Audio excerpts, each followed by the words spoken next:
Havia uma aura quase mística em torno de Ike Batista nos primeiros anos do século XXI. Ele não era apenas um empresário de sucesso, era o símbolo vivo de um Brasil que finalmente parecia ter encontrado o seu destino de grandeza global. No entanto, para compreender o homem que ousou desafiar os deuses das finanças e da geologia, é preciso primeiro olhar para a sombra gigante sob a qual ele cresceu e tentou desesperadamente superar. Seu pai, Eliezer Batista, foi o lendário arquiteto da Vale do Rio Doce, um titã que moldou a infraestrutura mineral do país e era respeitado internacionalmente por sua integridade e visão técnica. Ike carregava esse DNA de grandes empreitadas, mas a admiração pelo pai vinha acompanhada de uma necessidade visceral de superação competitiva. Ele não desejava apenas ser um herdeiro do sucesso familiar. Ele queria conquistar o mundo de uma forma muito mais ruidosa e veloz, transformando o setor de commodities em um espetáculo de marketing e promessas estratosféricas. Assim, nasceu o Grupo X. A letra, anexada obsessivamente ao final de cada uma de suas empresas, como a OGX, MMX e MPX, não era apenas uma escolha estética aleatória. Para Ike, o X simbolizava a multiplicação exponencial da riqueza, uma progressão geométrica que levaria seus investidores a patamares de lucro nunca antes vistos na história do mercado de capitais brasileiro. Ele possuía um carisma verdadeiramente magnético, uma capacidade quase hipnótica de transformar apresentações de PowerPoint em visões proféticas de prosperidade absoluta. Em salas de reunião luxuosas, de Nova York a Londres, Ike convenceu os maiores fundos de investimento do planeta a injetarem bilhões de dólares em projetos que, na época, existiam majoritariamente apenas em mapas e estimativas teóricas. Ele vendia o futuro com uma confiança tão inabalável que qualquer questionamento sobre a viabilidade técnica de seus campos de petróleo ou minas de ferro parecia uma heresia financeira diante de tanto otimismo. O momento áureo dessa trajetória coincidiu com a euforia nacional das descobertas do pré-sal. Ike Batista tornou-se rapidamente o rosto do novo Brasil, um país que deixava para trás o estigma de eterna promessa para se tornar a potência energética do presente. Ele prometia extrair fortunas imensuráveis das profundezas abissais do oceano, garantindo aos quatro ventos que a sua OGX seria uma nova Petrobras, porém muito mais ágil, moderna e lucrativa. A imprensa o tratava como um herói nacional, um visionário que desbravava as fronteiras do desenvolvimento com a coragem de um desbravador moderno. Ike não apenas aceitava esse título de gênio do empreendedorismo, ele o alimentava com uma exposição midiática sem precedentes, transformando sua própria vida pessoal em uma vitrine luxuosa do sucesso que ele afirmava ser acessível a quem tivesse audácia. No topo do Olimpo financeiro, a ostentação era sua linguagem oficial e sua ferramenta de convencimento. Quem visitava sua mansão no Jardim Botânico deparava-se com um Lamborghini Aventador estacionado no meio da sala de estar, como uma peça de arte que gritava velocidade e poder ilimitado.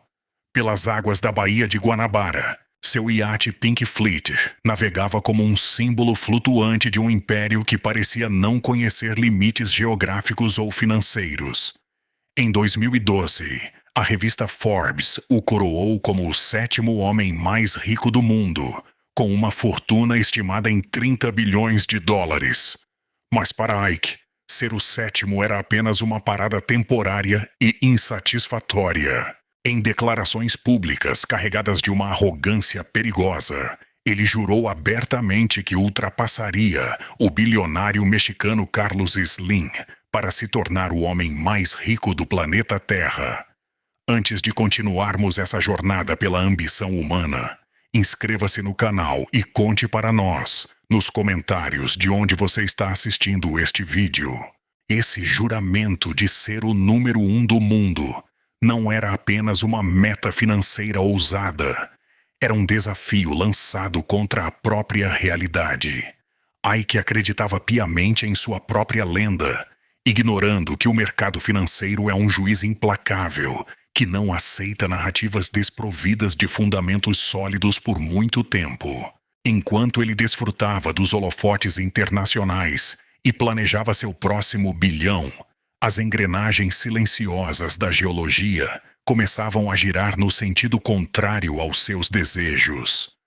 Nos escritórios técnicos, longe do brilho das festas e da euforia das bolsas de valores, os primeiros dados reais começaram a chegar das plataformas de perfuração. O que antes eram certezas matemáticas de produção de petróleo começaram a ser substituídas por interrogações preocupantes. Um primeiro relatório técnico, inicialmente mantido sob sigilo, trazia uma verdade devastadora. A pressão nos poços da OGX não era a esperada e a vazão de óleo era drasticamente menor do que a prometida.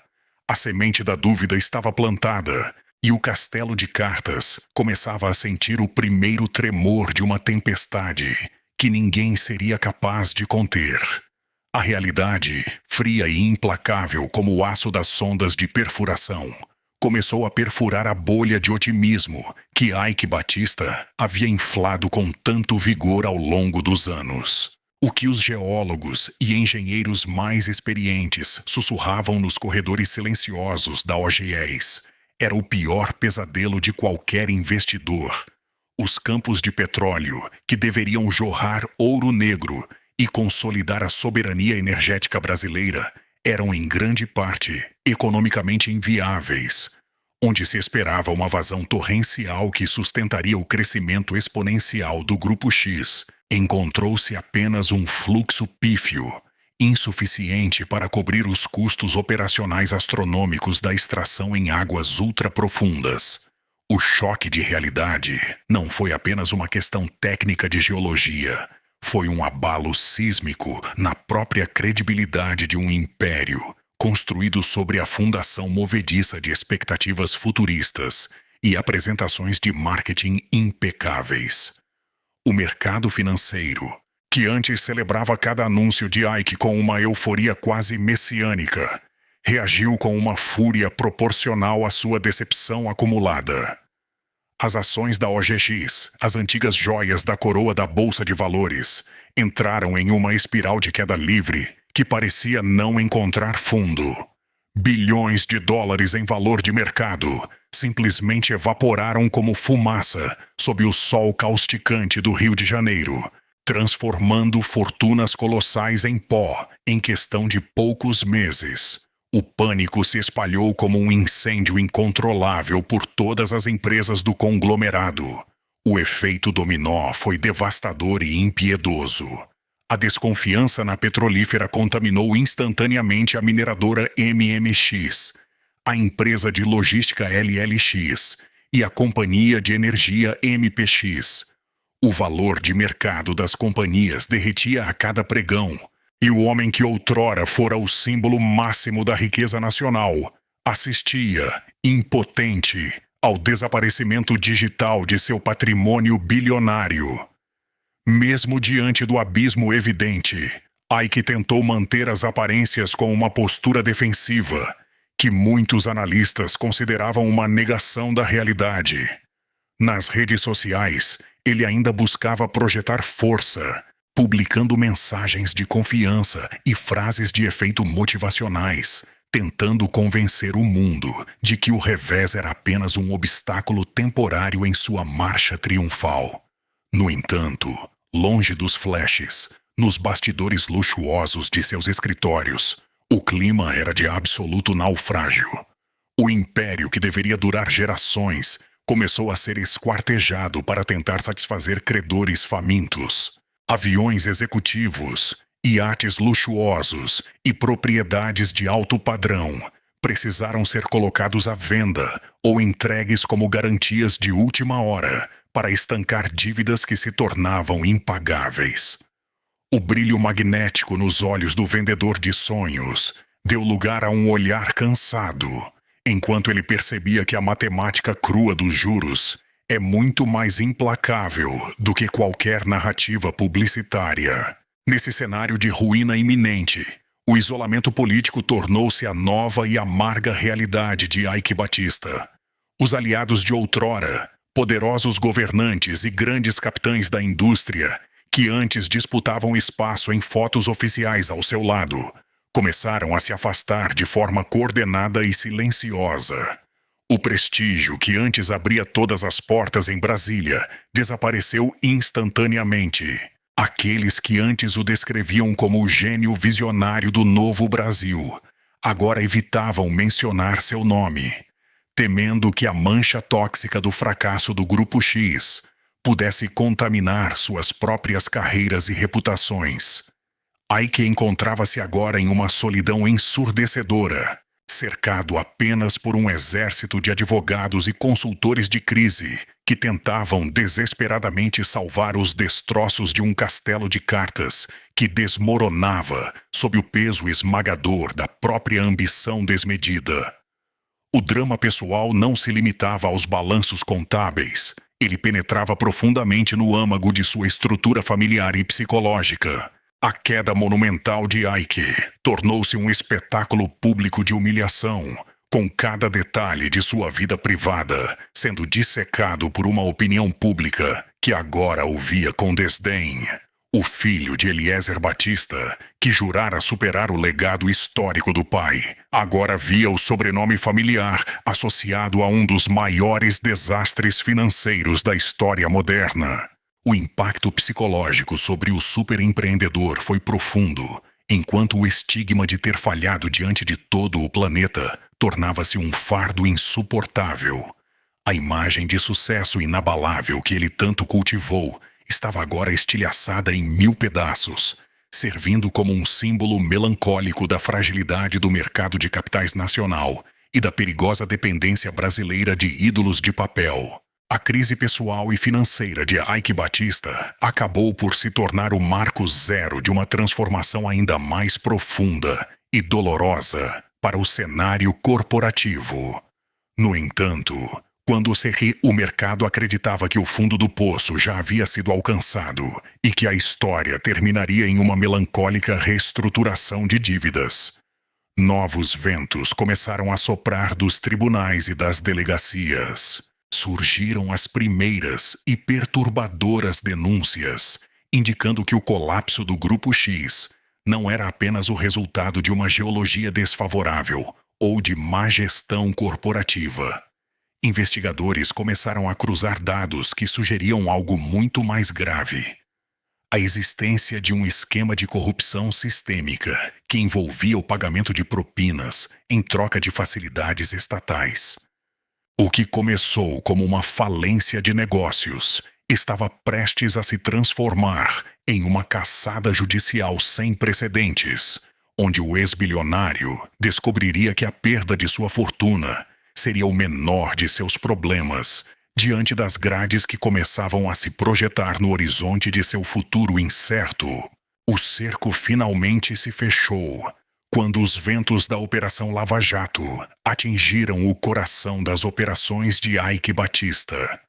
O que antes era visto como um golpe de sorte extraordinário revelou-se, nas mãos dos investigadores, como uma engrenagem lubrificada por propinas milionárias. As investigações detalharam como o empresário teria irrigado contas de políticos para garantir facilidades estatais que sustentavam seu império. A queda financeira tornou-se então uma questão criminal grave.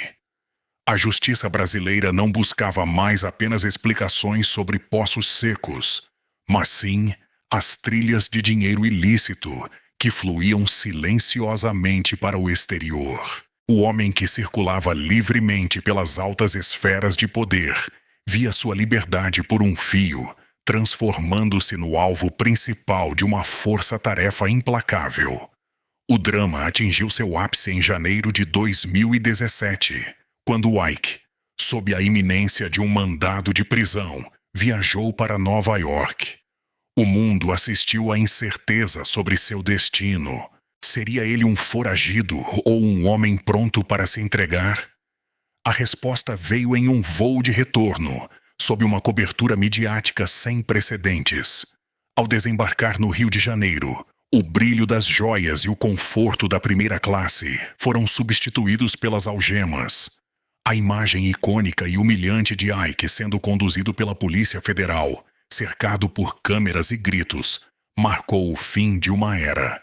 O ex-sétimo homem mais rico do mundo estava de volta, não para inaugurar um porto, mas para habitar uma cela de presídio comum. A humilhação simbólica foi selada quando a lâmina do barbeiro passou por sua cabeça, raspando a vaidade que o impulsionara ao topo da lista da Forbes. Na cela cinzenta de Bangu, despido de ternos italianos e da aura de invencibilidade, Eike Batista tornou-se o símbolo maior da queda de um mito. Ali, entre paredes descascadas, o X, que outrora representava a multiplicação da riqueza, passou a simbolizar o cancelamento de uma biografia. O silêncio do cárcere contrastava com os aplausos das conferências ou os brindes luxuosos no iate Pink Fleet.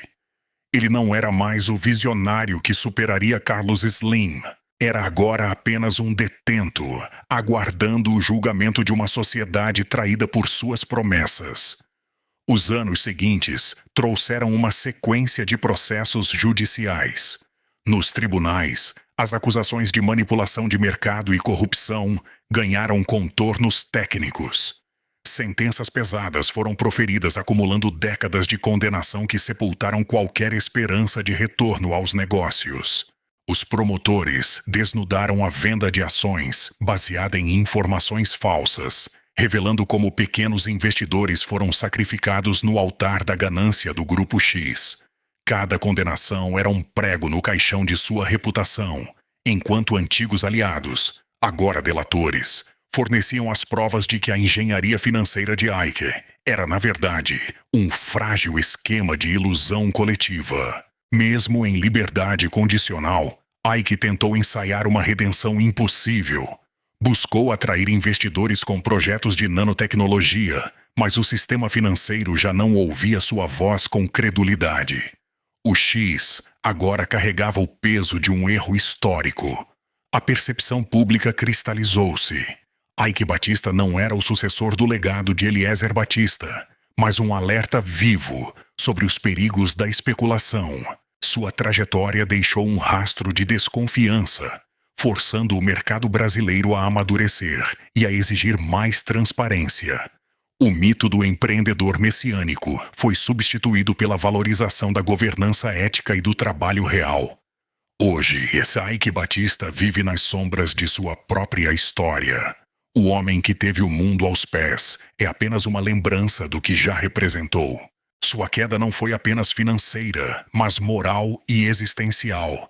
Ele permanece como um lembrete melancólico de que a ambição, quando despojada de escrúpulos e de base real, é uma força autodestrutiva capaz de devorar gigantes. Ao olhar para trás, o rastro do Grupo X é um mapa de sonhos desfeitos. Ike, que ansiava ser o primeiro do mundo, mostrou que o topo do Olimpo é perigoso para quem constrói escadas com fundamentos de papel. A saga encerra-se não com o ouro, mas com um aviso silencioso sobre o preço da vaidade desenfreada.